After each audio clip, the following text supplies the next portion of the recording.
is another budget-friendly mid-ranger from Xiaomi, the Redmi Note 12 5G. This one is notable that it provides 5G connectivity, but is the overall package a good deal?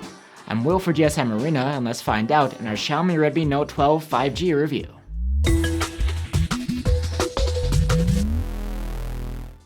Xiaomi has come out with two Redmi Note 12 models, the 5G version and the 4G one.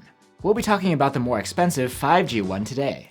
The two share very similar specs, the only differences being the chipset and the main camera. The design is quite similar as well, however you can tell them apart as the 4G model has a flat back while the 5G is curved. The back panel of the Note 12 5G is made of plastic, with a frosted finish that helps prevent smudges.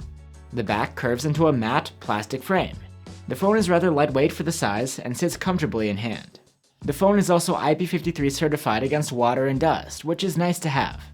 The display here is the same as you'd find on the 4G model, a 6.67-inch AMOLED with a 1080p resolution, a 120Hz refresh rate, and Gorilla Glass 3 protection. Overall, the screen looks good. It's sharp enough and contrasty, and the color accuracy is very good. There's no HDR support here though.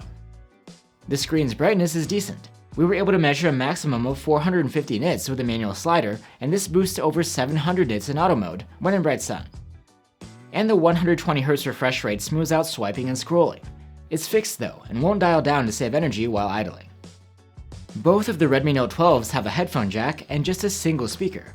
We're not sure why Xiaomi dropped the stereo speakers this year. Anyway, the 5G model's speaker has good loudness. The quality is just okay. There's not much bass, and there's distortion at higher volumes. I'm wide awake, but you're a nightmare. I can't escape, I'm seeing you everywhere. You can wake up and unlock the Redmi Note 12 5G with a side-mounted fingerprint reader. And the phone comes with 128 or 256 gigs of storage on board, and that is expandable through microSD. The interface of the Redmi Note 12 5G depends on the market. It's Android 12 with either MIUI 13 in the Indian market or MIUI 14 elsewhere. We have MIUI 14, and it's supposed to bring behind-the-scenes optimizations for smoother performance. Large folders on the home screen are one of the new features that come with MIUI 14. Other promised MIUI 14 features still haven't made an appearance, though they may be coming soon via a software update. Otherwise, the interface is business as usual. The overall user experience is similar to what you'd find on any recent Xiaomi phone. Now we're onto the chipset, which I mentioned is the main difference from the 4G model. Here you get a Snapdragon 4 Gen 1, while the Redmi Note 12 4G has a Snapdragon 685. Both are built on a 6nm process, but this one here brings a little bit more power despite its lower model number, and of course has support for 5G connectivity. In benchmarks, the Redmi Note 12 5G does a decent job. It's nothing that would blow you away though, and there are plenty of competitors that outperform it. Still, there's enough power here for a solid day-to-day experience and some casual gaming. The Redmi Note 12 5G has a 5000 mAh battery just like the 4G model. However, battery life isn't quite as good here, presumably because of the different chipset. Even though we tested both phones on the same LTE network, the 5G model scored an endurance rating of 101 hours, which is unimpressive for a mid-ranger with a large battery. 33-watt charging is what you'll get with the Redmi Note 12 5G, and we were able to charge the phone from 0 to 56% in half an hour. Now onto the cameras. The Redmi Note 12 5G has a 48-megapixel main cam, different from the 4G model's 50-megapixel one, but the 8-megapixel ultra-wide and 2-megapixel macro cam are the same. The Redmi Note 12's main cam takes decent photos if the lighting is good. There's sufficient detail and sharpness, natural-looking colors, and acceptable dynamic range. When compared to the Note 12 4G's stills, the 5G's are almost the same. The 4G model's photos are ever so slightly noisier and darker, with more aggressive contrast. Portraits from the Redmi Note 12 5G have decent edge detection and come out solid overall, as long as there's plenty of light. The ultra-wide cam's photos are nothing to get excited about. The colors and contrast are boosted, but there's not a lot of detail, and sharpness is lacking. There's plenty of noise too.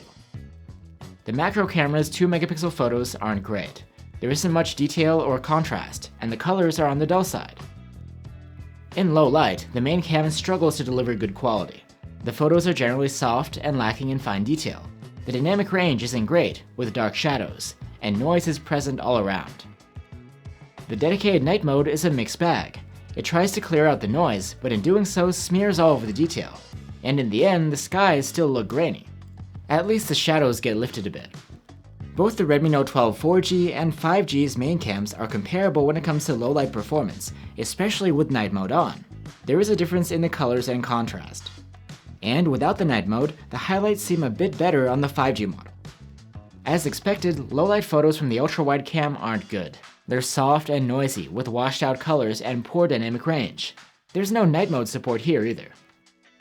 Selfies from the 13 megapixel front-facing cam leave more to be desired in terms of consistency.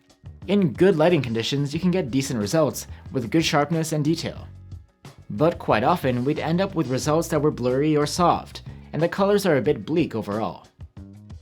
The Redmi Note 12 5G can record video in up to 1080p resolution at 30 FPS, and electronic stabilization is always on. Footage from the main cam looks decent. It's a bit soft, but the colors and contrast look nice, and the dynamic range is adequate. In contrast, the ultra-wide cam's videos are quite soft and noisy, with a low level of detail and washed out colors. So that's the Xiaomi Redmi Note 12 5G. It's not a bad phone for the price, with a nice 120Hz OLED screen, an up-to-date 5G chipset, and decent charging speed. We do miss the stereo speakers though, and the battery life could have been better. And in the end, there are plenty of other options out there if you aren't dead set on the Xiaomi Redmi Note 12 5G. Thanks for watching, guys. If you're looking for alternatives to the Redmi Note 12 5G, one option could be the Samsung Galaxy A33, or you could consider the Moto G82. Let us know what you guys think, and I'll see you on the next one.